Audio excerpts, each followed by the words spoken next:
Hey everyone, what's going on? Welcome to another edition of the PureCloud Community's Q&A show. My name is Matt Lawson. I am your community manager. Today, I'll be joined again by George Ganahl. George, good to see you again. How are you, my friend? Doing well, Matt. Good to see you too. Good. I can't tell if you've gotten sun or if it's just the light coming in behind you, but you look very summery today. Yeah, trying to do the Hawaiian shirt, the whole summertime look here since it's getting warmed up in Indiana. Awesome. Well, I hope that's all going well for you. Some exciting news today, George. We get to introduce not one, but two new segments, which I'm pretty excited about.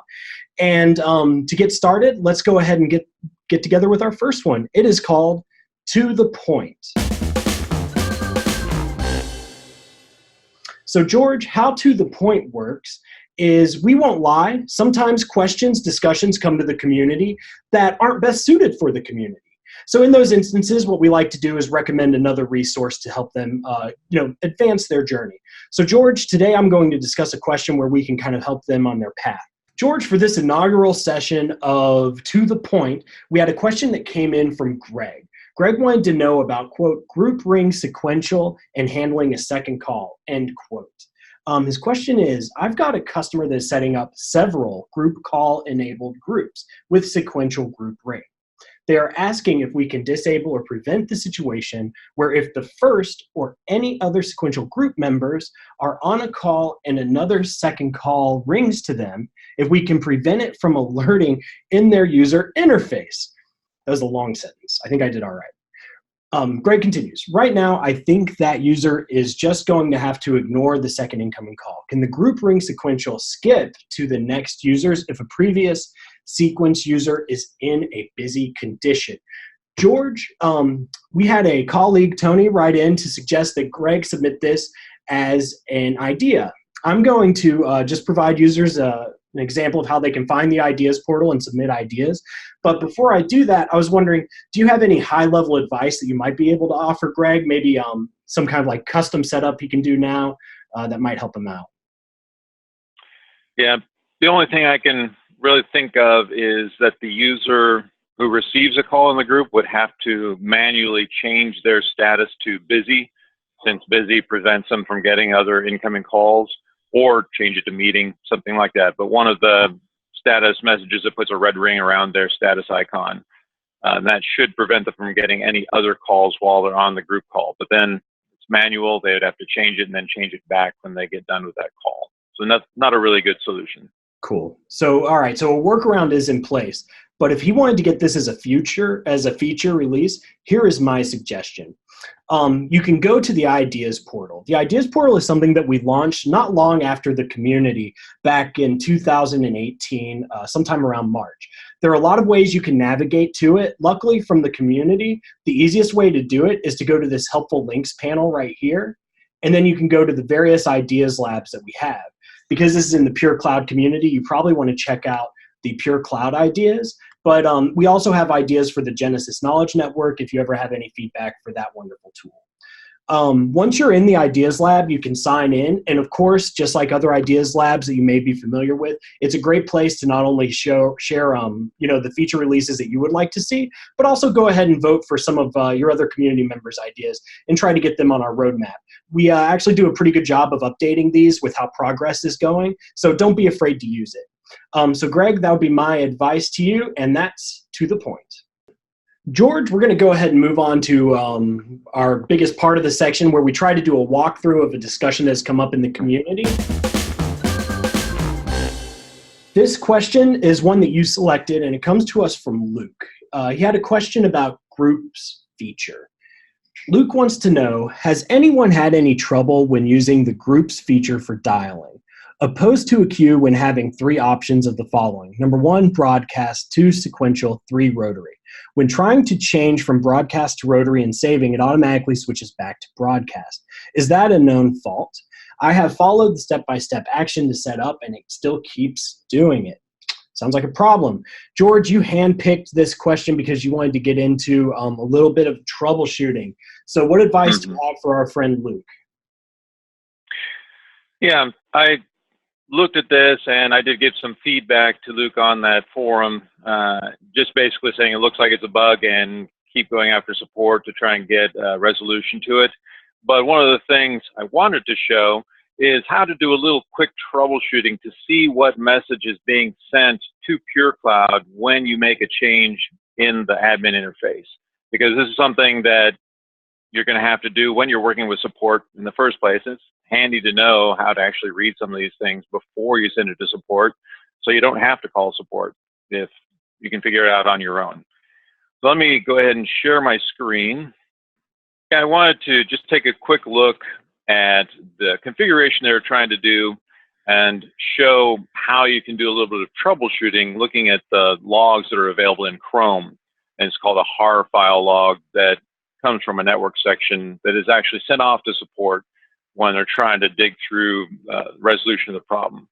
Easier to actually take a look at it yourself first so that you may not even need to contact support for a specific problem. So what they're trying to do is set up groups. I'll just take a look at my sales group here. And you can see that my sales group is enabled for calls. It's a sequential type. And they've been having problems changing that call route type, in their case, from broadcast to something else. In my case, it's already on sequential, so I'm going to try to change it to something other than sequential. And to gather the logs I'll use for troubleshooting, I need to enable the developer tools. In Chrome, there's a menu option that you can choose to get to the developer tools, or in my case, I just press F12 key on my keyboard, and that opens them off to the side here. And you'll see that there's a network log, and it starts to populate as soon as I open up this screen. I'm going to clear it out. I'm going to go ahead and choose a different option, so rotary, for example. And then I'll save that change.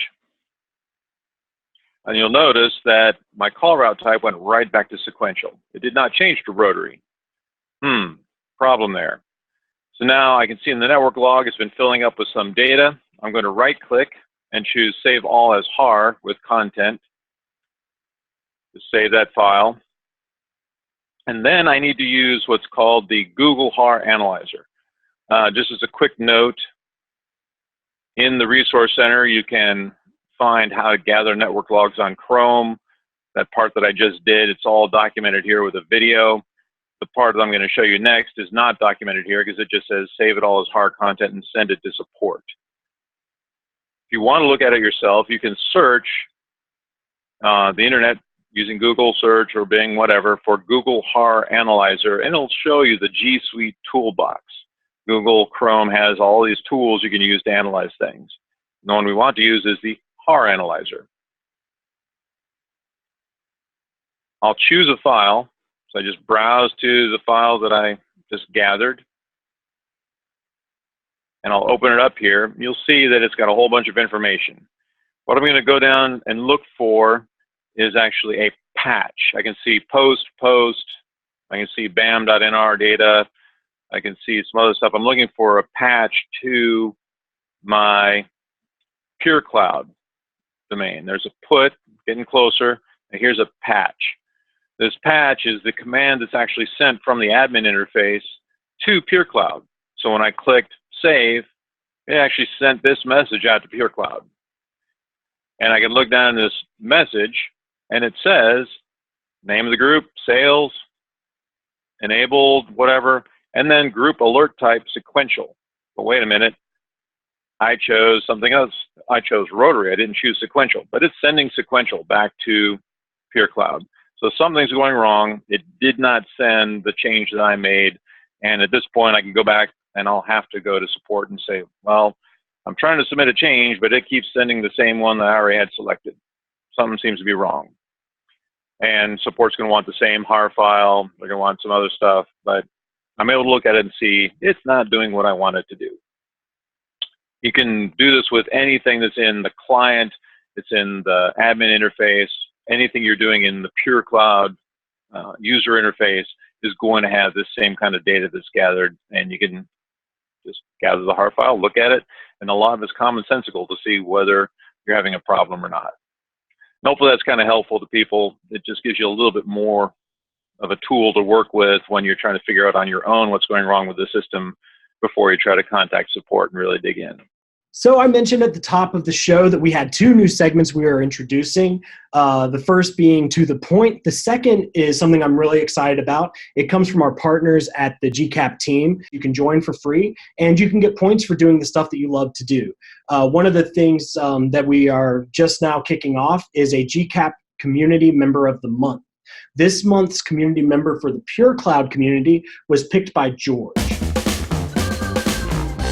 So George, the member that you picked made a comment on Sam's post here about new flows and flow outcomes functions, and you saw Ming-Young Shu put in a lot of time and effort to help Sam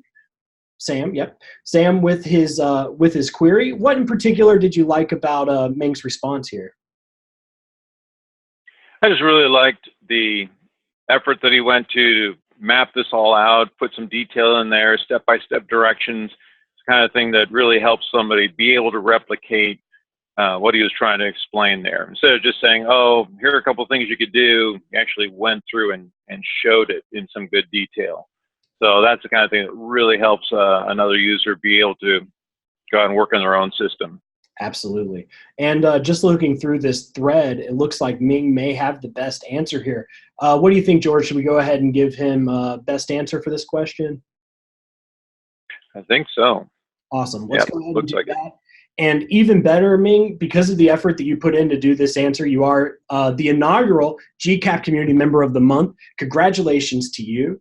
A couple of things that come with that. First of all, you will go down in the annals of history as being the first recipient of this award for the PureCloud community, which is cool. But even better, you get to start off, if you're not already a GCAP member, you get to start off with 5,000 points. That's what goes to the GCAP member of the month. So congratulations to you, Ming. I hope you spend your points wisely and selfishly.